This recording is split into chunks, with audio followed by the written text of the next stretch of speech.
안녕하세요. 이번 시간에는 의료 폐기물에 대해서 살펴보겠습니다. 의료 폐기물은 시험에서는 직접적으로 잘 나오지는 않는 것 같아요. 하지만 병원 실습을 갔을 때 주사기를 어디에 버려야 되는지, 수액 세트를 어디에 버려야 되는지 이런 거는 미리 알아두면 좀 유용하거든요. 그래서 이번 시간에는 의료 폐기물의 종류와 어떻게 처리를 해야 되는지 등등을 살펴보겠습니다. 의료 폐기물은 보건의료기관이나 동물병원, 시험 검사하는 기관에서 배출되는 폐기물 중에서 좀 사람한테 감염이 되거나 좀 위험한 폐기물들을 말을 해요. 또는 인체 조직이나 적출물, 동물 실험한 사체, 얘네들은 좀 보건 환경 보호상 좀 관리가 필요하잖아요. 그래서 이렇게 관리가 좀 필요한 폐기물들을 우리가 따로 의료 폐기물이라고 지정을 해서 관리를 하고 있습니다. 그래서 시험에는 이렇게 빈도는 높진 않지만 좀 관련을 짓자면 간호실기나 아니면 환경보건 쪽에 나올 수 있을 것 같아요. 왜냐면 환경보건에 보면 쓰레기 어떻게 매립하고 소각하고 등등 문제가 나오잖아요. 그래서 거기서 좀 연관돼서 의료 폐기물이 좀 나올 수 있고, 병원에서 워낙 의료 폐기물이 많이 나오니까 간호실기 쪽에서도 나온다면 나올 수는 있지만, 이 부분은 시험 문제라기보다는 병원 생활을 하면서 어떻게 폐기물을 처리를 하고 이 표시가 뭔지 이런 거를 알아보는 시간이라고 생각하면 좀 더 유용할 것 같습니다. 그래서 우리가 크게 격리 의료 폐기물, 그다음에 위해 의료 폐기물, 일반 의료 폐기물 이렇게 세 가지를 나눠요. 그래서 격리가 제일 쉬워요. 왜냐면 격리는 되게 위험한 거잖아요. 그래서 감염병으로부터 좀 격리된 사람한테 나오는 모든 폐기물을 다 우리가 격리 의료 폐기물이라고 합니다. 그래서 우리 코로나 지금 난리잖아요. 그래서 코로나 때문에 격리된 사람들 다 격리 의료 폐기물로 이렇게 처리를 하고 있어요. 그래서 예시까지 한번 살펴봤고요. 이거를 매일매일 처리할 순 없잖아요. 어쨌든 간에 그래도 좀 보관할 수 있는 기간이 있는데 7일입니다.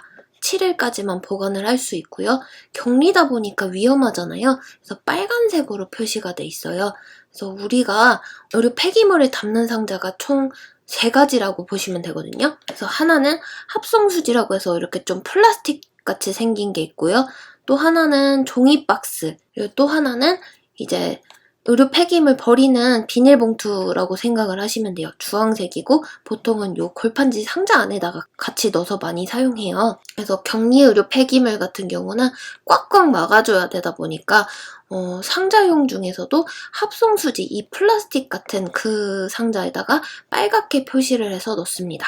그래서 조직물류 폐기물, 재활용 태반, 손상성 폐기물, 병리계, 생물화학, 그 다음에 혈액오염 폐기물 등등이 있는데 각각의 어떤 종류가 있는지 같이 보면 좋아요. 그래서 조직물류 같은 경우는 말 그대로 조직이겠죠. 인체 조직, 생물 조직 이런 식으로 사체나 기관, 장기 얘네들을 다 우리가 조직물류에다 놓고 있어요. 보통은 15일 정도 보관을 하는데 치아 같은 경우만 특이하게 60일 보관을 합니다.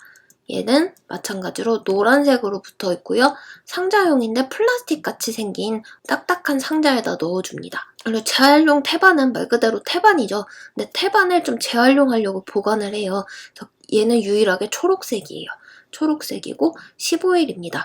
박스는 박스인데 딱딱한 합성수지 박스에다가 넣어주면 돼요. 플라스틱. 그다음에 손상성 폐기물은 우리 많이 볼 거예요. 그래서 만약에 시험 문제에 나온다면 손상성 폐기물을 물어보는 게 많이 나올 것 같아요. 왜냐면 주사 바늘이나 아니면 한의원에서 침 같은 거, 치과용 침, 이런 침이나 바늘 뾰족뾰족한 애들 우리 많이 쓰잖아요.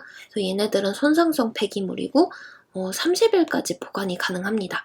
노란색이고요. 딱딱한 플라스틱 상자에 넣어줘요. 근데 얘네들은 특이하게 이 플라스틱 상자 이렇게 생긴 거 윗부분을 보면 뭔가 이렇게 올록볼록하게 생겨 있어요. 이거 뭐냐면 주사 바늘에다가 침 뺄 때 우리가 손으로 빼면은 만약에 그게 감염병 환자의 주사였다 이러면 나도 같이 감염되잖아요. 그러니까 손으로 주사 바늘을 빼거나 이런 행위 진짜 위험하죠. 그래서 주사 바늘 분리할 때 여기다가 콕 꼽고 툭 빼가지고 바늘은 여기로 떨어지고 주사기만 따로 버릴 수 있게 이렇게 처리가 돼 있어요. 여기서 하나 더 해가지고 주사바늘 처리하는 방법에 대해서 간호실기 시험 문제 유의사항이 하나 나온다 하면은 주사 바늘 뚜껑 있잖아요. 주사기 이 바늘 뚜껑을 씌우고 나서 버린다 요런 보기가 나올 수 있어요. 이렇게 바늘이 있는데 이 주사 바늘 이 캡을 씌워서 버린다. O일까요? X일까요? 답은 X입니다. 이 주사 바늘 진짜 위험한 거예요. 이게 새 주사기면 상관이 없는데 만약에 사용했던 주사기라면 이 캡 씌우는 거 만약에 급해가지고 그냥 빠르게 씌우다가 내 손이 찔릴 수 있잖아요. 그래서 캡은 씌우지 말고 이 손상성 폐기물 버리는 플라스틱 박스에다가 바늘 이렇게 꼽아가지고 치문율로 떨어뜨리고 주사기만 따로 버려줍니다. 다음은 병리기예요. 병리기는 말 그대로 뭐 시험하고 검사하고 나온 뭐 배양액이라든지 커버글라스 뭐 이런 것들 실험관들 버리는 애들이에요. 노란색에다 버리는데 얘는 종류가 플라스틱 상자에 버려도 되고 골판지류 그냥 종이 상자에 버려도 돼요. 근데 종이 상자에 버릴 때는 요 봉투형 용기에다 같이 씌워서 버리는 경우가 많습니다. 그래서 박스를 하나 만들면 여기 비닐을 같이 이렇게 씌워주는 거죠. 비닐 한 번 더 씌워가지고 종이 상자에다가 이중 포장하는 경우가 많고요. 이런 식으로 종이 상자에다가 비닐을 씌워서 많이 씁니다. 그다음에 생물화학 폐기물은 뭔가 생물적, 화학적 이런 거 들어가면 백신이라든지 뭔가 약품, 치료제 이런 거 폐기하는 애들이에요. 얘네도 마찬가지로 노란색이고 상자형 플라스틱이나 아니면 종이에다가 넣고 그다음에 혈액 오염 폐기물도 혈액에 관한 오염이겠죠. 그래서 폐혈액백이나 아니면 혈액 투석하고 남은 폐기물 아니면 좀 혈액이 많이 묻은 그런 폐기물들은 다 혈액 오염 폐기물로 해서 처리를 해줍니다. 얘네들은 15일이에요. 일반 의료 폐기물은 그냥 의료 폐기물은 폐기물인데 그냥 평범한 쓰레기 같은 애들이죠. 그래서 우리 붕대, 거즈, 솜 아니면 뭐 기저귀, 주사기, 수액 세트 이런 애들 말하는 거죠. 그래서 15일이고요. 노란색으로 돼 있고 상자형의 플라스틱이나 아니면 상자형의 종이 박스 이렇게 넣어주고 있어요. 전체적으로 살펴봤는데 격리 위험하죠? 빨강색이고요. 7일이에요. 위험하니까 플라스틱 박스에다 해주는 거예요. 그리고 재활용 태반만 유일하게 초록색입니다. 그래서 15일이고요. 딱딱한 플라스틱 박스에 넣고 있어요. 그리고 나머지는 전부 노란색입니다. 전부 노란색 마크 쓰고 있고요. 기간도 다 15일이에요. 15일, 15일, 15일.